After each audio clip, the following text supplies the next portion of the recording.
Lectura del libro de Isaías.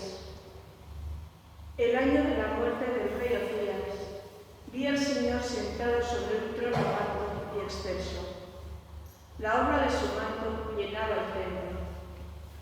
Junto a él estaban los serafines y se gritaban uno a otro diciendo: Santo, santo, santo es el Señor del universo. Llena está la tierra de su gloria.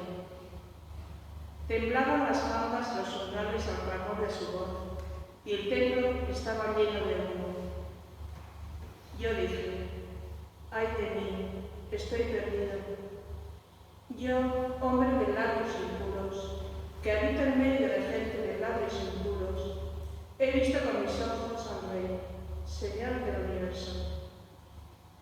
Uno de los seres de fuego voló hacia mí, con un ascua en la mano, que había tomado del altar con unas tenazas. La aplicó a mi boca y me dijo: puesto tus labios, ha desaparecido tu culpa.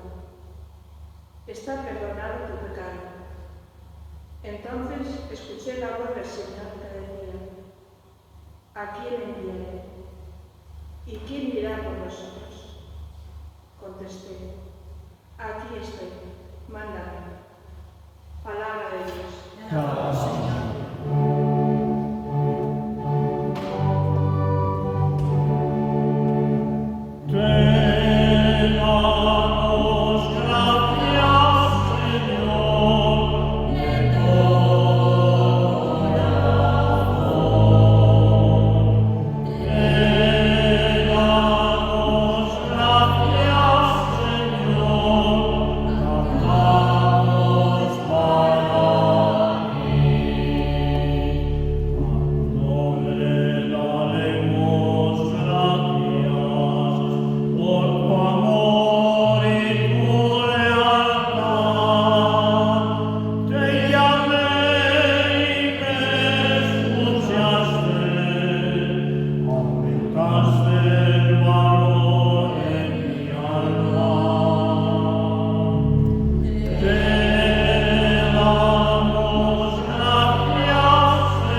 en el que además estáis fundados y que os está salvando, si os mantenéis en la palabra que os anunciamos.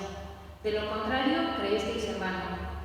Porque yo os transmití en primer lugar lo que también yo recibí, que Cristo murió por nuestros pecados según las Escrituras, y que fue sepultado y que resucitó el tercer día según las Escrituras, y que se apareció a Cefas y más tarde a los 12. Después se apareció a más de 500 hermanos juntos, la mayoría de los cuales vive todavía. Otros han muerto. Después se apareció a Santiago. Más tarde a todos los apóstoles. Por último, como a un aborto, se me apareció también a mí, porque yo soy el menor de los apóstoles y no soy digno de ser llamado apóstol, porque he perseguido a la Iglesia de Dios. Pero por la gracia de Dios soy lo que soy, y su gracia para conmigo no se ha frustrado en mí.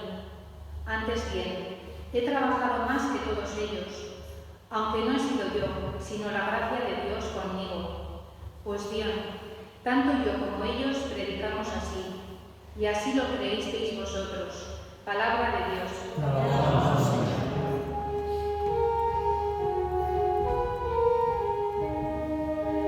Señor.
Genesarteko itsas bazterrean zegoelarik, eta herriak Jaungoikoaren hitza entzun nahiez, estu inguratzen zuela, bi txalopa ikusi zituen itsasartzean geldirik, arrantzaleak, sareak, garbitzen ari ziren bitartean. Sartu zen txalupa hartako batean, Simonenean, eta lurretik pixka bat urrutira zezala eskatu zion. Eta eserita, txalupatik jendeari erakusten jardun zen. Hitzaldia bukatu zuenean, honela esan zion Simoni. Jo ezazu itsas zabalera eta bota zuen sareak arrantzurako. Simonek orduan, maixo, gau guztian hortan ari izan gera eta ez dugu ezer atera. Hala ere, zuk diozun ezkero, botako ditut sareak. Eta hasi baziren hasi, izugarrizko arrantzura egin zuten sareak lehartzeraino. Beste txalupa lagunei keinu egin zieten laguntzera etortzeko. Etorri ziren eta bi txalupak bete zituzten ia ondoratzeraino. Hori ikusi zutenean, Simon Pedro Jesusen oinetan auspeztu zen eta esan zion. Zoazkit jauna nere ondotik, pekatari naiz eta. Izuak harturik baizeuden, bera eta lagun guztiak.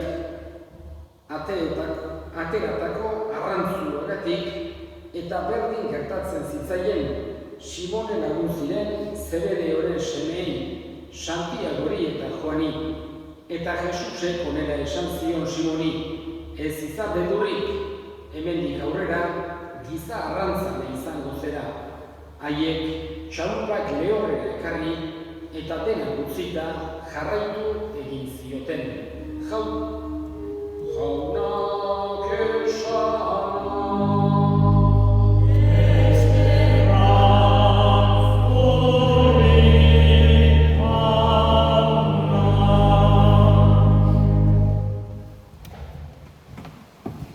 Jesusen ikasle guztiak, denen izenak ezagutzen ditugu, baina guztien lanbidea ez dakigu.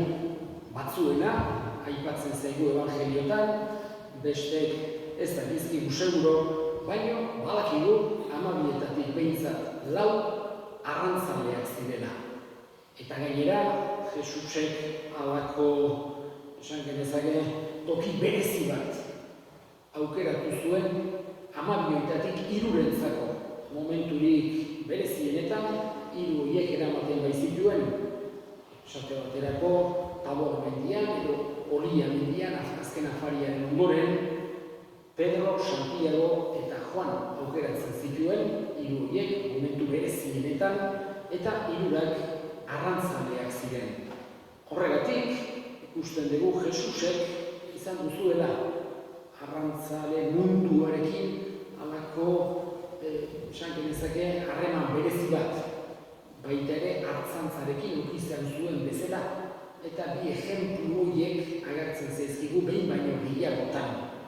Bere paraboletan, baita bere erakutsietan, bere ejempluetan agertzen zaizkigu. Beti erabiltzen ditu Jesusek bere garaiko jendeak eguneroko bizitzen zituen lanbideekin eta bizimoduekin zerikusia zuten ejempluak. Y en concreto vemos cómo este mundo de la pesca, este mundo del mar, que era el mundo, como he dicho, de 4, por lo menos, de los 12 discípulos de Jesús, aparece en muchas ocasiones. Aparece que Jesús iba en barca, aparece que iban a pescar, en este evangelio de hoy lo mayor no parecido, después de la resurrección, en el que también le reconocen por esto mismo, esta característica de Jesús de pescar cantidad de veces. Y digamos que la metáfora que pone, estamos al principio, digamos, de la elección de Jesús de los 12 discípulos. Y la metáfora que hoy aparece precisamente Pedro Santiago y Juan. Los tres, como decía, están en los momentos más especiales que Jesús quiso dentro de los 12, podríamos decir una especie de top 3. Escogió estos tres para que fueran testigos de los momentos más especiales o más fundamentales, vamos a decir así. Y digamos que en esta pesca milagrosa, Jesús le dice, ya se lo había dicho antes también a Pedro, yo a partir de ahora te haré pescador de hombres. De alguna manera, esa imagen tenemos que, o la podemos muy fácilmente unir con la misión apostólica agentes que tiene la Iglesia. Es decir, Jesús no quiere que nosotros guardemos solamente en nuestro corazón para nosotros el Evangelio o el tesoro de la fe que hemos recibido, sino que quiere que lo llevemos a los demás. Esto no quiere decir que hay que estar todo el rato en los caminos gritando o predicando, no se refiere a eso. Digamos que es distinto en cada ambiente, en cada tiempo, en cada lugar, pero esa voluntad de compartir lo que hemos recibido, de no guardar solo para nosotros aquello que lo consideramos un gran tesoro, tiene que estar siempre en el corazón del cristiano. No para sentirse más o mejor o maestro de otros, no para ponerse por encima de los demás, no para ir dando lecciones como si fuéramos mejores o supiéramos más. Eso no es en ningún momento lo que Jesús quiere que tengamos. Pero sí que quiere que tengamos esa voluntad desde nuestra limitación, desde nuestra pequeñez, desde nuestra humildad, de querer compartir con los demás aquello que hemos recibido gratis. Y por eso aparece en tantas ocasiones.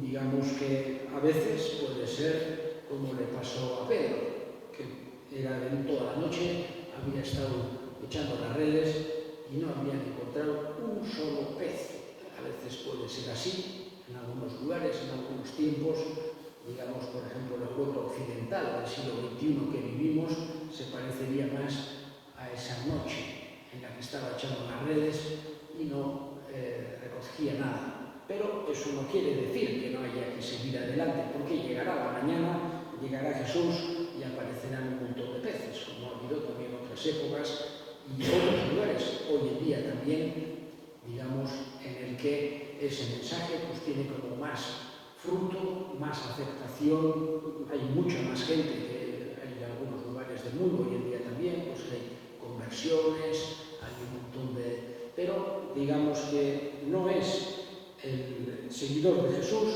no es que depende de él el éxito, sino que está en manos de Dios. Y Dios no nos pide el éxito, sino el trabajo. Nos pide esa voluntad de compartir, pero no el hecho de que tengamos un éxito tremendo. En cualquier caso, y con esto termino, esta llamada de Jesús a sus discípulos, que luego se lo dice de muchas maneras, id por todo el mundo y anunciar el Evangelio, y anunciando a todas las gentes y bautizando en nombre del Padre, del Hijo, les dice de muchas maneras y ellos lo entienden, y desde el principio ya los 12 apóstoles van a bastantes sitios a llevar el Evangelio de Jesús. Esto, que era para todos, es algo que tenemos que tomar como una esencia del cristianismo. Vemos aquellos apóstoles, nos dan un ejemplo y nosotros también tenemos que aprender de ellos y pedirles, lo primero, estimar profundamente como un tesoro grande la fe que hemos recibido y tener esa voluntad de compartir también con los demás. Creo en Dios, Madre Todopoderoso, Creador del cielo y la tierra, creo en Jesucristo, su único Hijo, nuestro Señor, que fue concebido por la gracia de Jesús Santo, nació de Santa María Virgen, padeció por poder de Poncio Pilato, fue crucificado por amor de su voluntad, descendió a los infiernos, a la tercera día resucitó de los muertos, subió a los cielos y está sentado a la derecha de Dios Padre Todopoderoso, y de allí vendrá a juzgar a los muertos. En nombre del Espíritu Santo, la Santa Iglesia Católica, una con los santos, perdón de los pecados,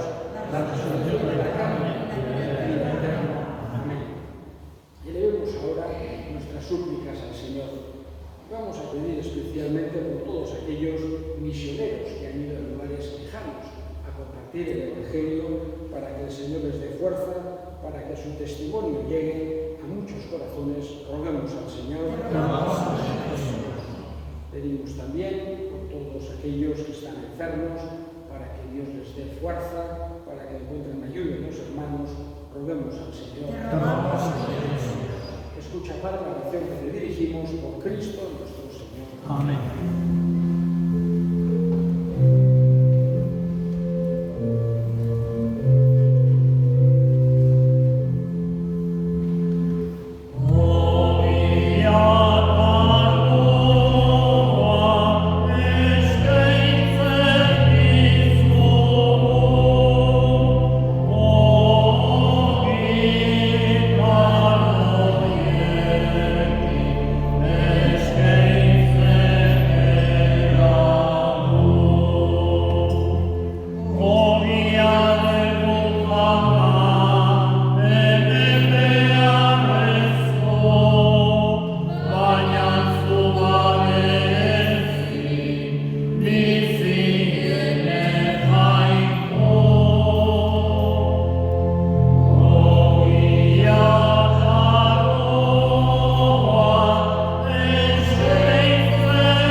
Senideok egin dezagun otoitz guztiok batean, Eliza osoaren oparia jarroiko hori eskaintzerakoan. Jainko abesteko eta gizona zabaltzeko. Jainko gure jauna, gorputzeko ahuldadean, guri eusteko egin dituzu ogi ardoak. Egitzazu guretzat betiko biziaren sakramentu ere, Jesu Kristo gure jaunaren bitartez. Amen.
Denboraren aldiak zuk ezarri, gizakia berriz zure irudiko egin dezu, eta gauza guztiak beraren esku utzi dituzu. Zuk egindako guztien nagusi izan dadin zure izenean, eta zure ekintza miragarrietan beti zu gora zaintzan Jesu Kristo gure jaunaren bitartez. Horregatik guk ere hainbide guztiekin batean goresten zaitugu, pozez abesten dizugula. Amen.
eta sartutasun guztiaren iturri.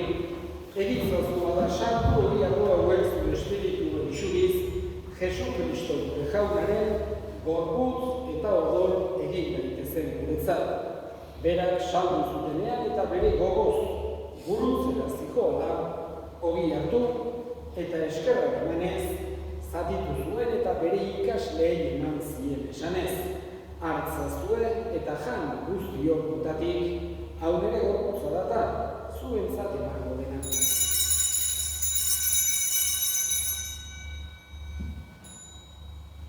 Era berean afabondoan kaliz harturik, berriz eskerrak emanez, bere ikasleei eman zien esanez.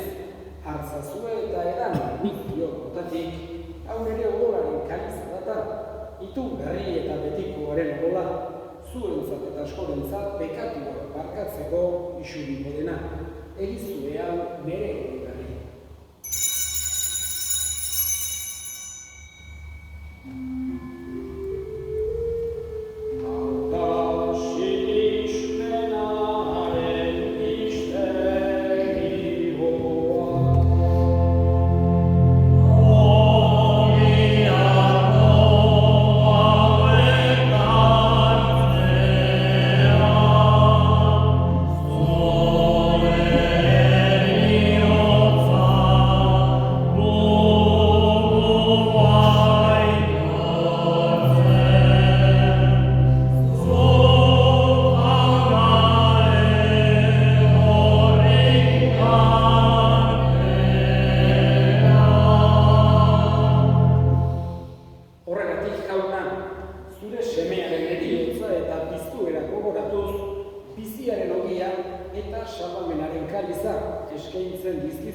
Era berean izan gogoan jauna pizteko itxaropenean bandinan gure segideak eta hildako guztiak ere. Haritzazu zure aurpegiaren argitan. Errukizak izkiko erren, guk guztiok betiko bizia irits dezagun. Jainkoaren ama Maria Virginia doatsuarekin, haren senar Jose Santuarekin, apostolu santuekin eta gizadi guztietan zure adiskide izan diren santuekin. Haiekin batean gore zaitzagun Jesu Kristo zure semearen bitartez. Honen bitartez, honekin eta honengan, zuri aita jangoiko guztidun horri, Espiritu Santuarekin batean, oste eta aitza guztia, gizabita gizati guztietan.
gaitz guztietatik.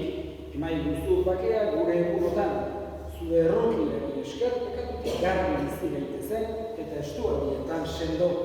Betiko zorionaren itxaropenean, Jesu Kristo gure salbatzailea noiz etorriko den zain gaudela. Jesu Kristo gure jauna, zuk esana da apostoluei bakea uzten dizuet, nire bakea ematen.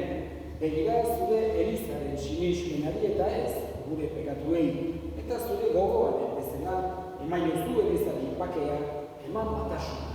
Errege bizi baizena gizaldi eta gizaldietan. Amen.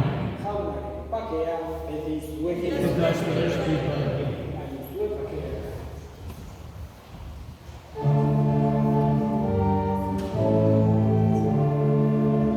Amen.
guk parte hartzea nahi izan duzu. Egizu Kristorekin gorputz berean bat eginik eman dezagula pozik betiko fruitu ugari munduaren salbamenerako Jesu Kristo gure jaunaren bitartez. Jauna zuekin bere ikazaintzatela jainko guziadunak eta semeak eta Espiritu Santuak zoazte jaunaren bakean.